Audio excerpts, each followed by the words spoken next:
Hello everyone, I hope you're doing well. As always, wishing you and your loved ones nothing but the best in these times. So yesterday was a bit of a strange one. On one hand, there were a lot of memorable and wonderful events at work and just in general. But on the other hand, there was some pretty devastating news. So yeah, it was a rather uncomfortable day.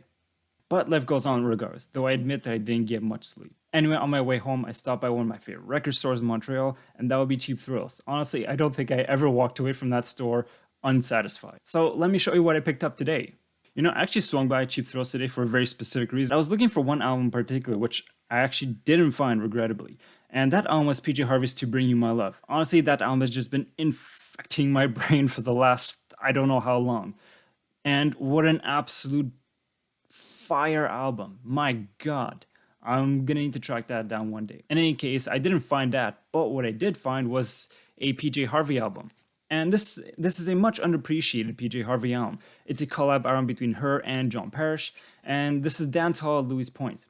And FYI, I count myself among those who have underrated that album. I mean, I didn't even know it existed for the longest time. So yeah, I just kick myself every time I think about it. Like, Jesus Christ, I didn't even know this thing existed. Paula Jean Harvey, I'm so sorry that I slept on this as long as I did. Because honestly, now that I've listened to it so many times, I gotta say it's an absolute firecracker of an album. It's a very experimental and noisy alternative rock album that kicks the shit out of me in the best way possible. Aside from one song that I'm really not that crazy about and a comparatively weaker finish, this is a superb record. And it's actually awesome that I picked this up today out of all days because at work, it was all I was listening to. So yeah, a nice cool moment. I didn't find what I was looking for, but I was listening to this all day and I fucking love it. Definitely worthy addition to the collection. Next up, I happened to notice the beloved record from Queens of Stone Age, Rated R. So that's this guy right here.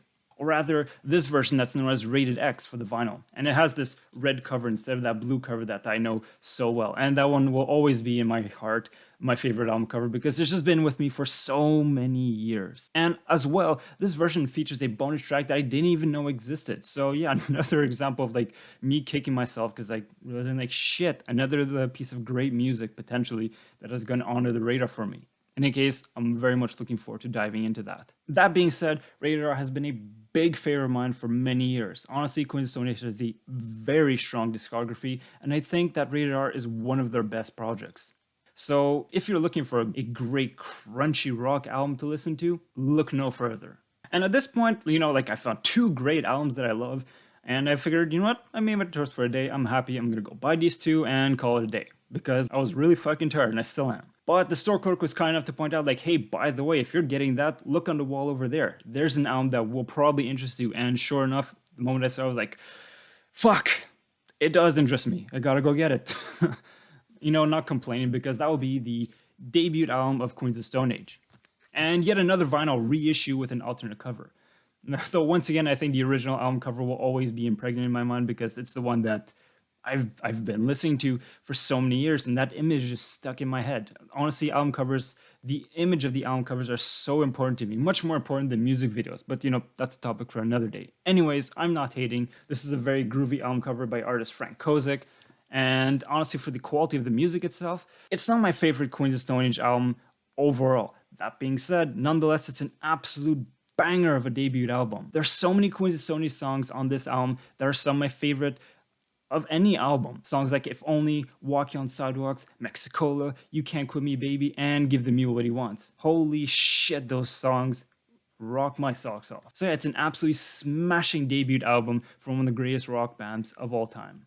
And that wraps it up for today. 3 great albums added to the collection. Couldn't be happier.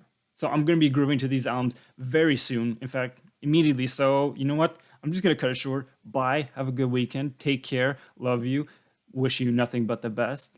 And until next time, have a good one. Enjoy your weekend.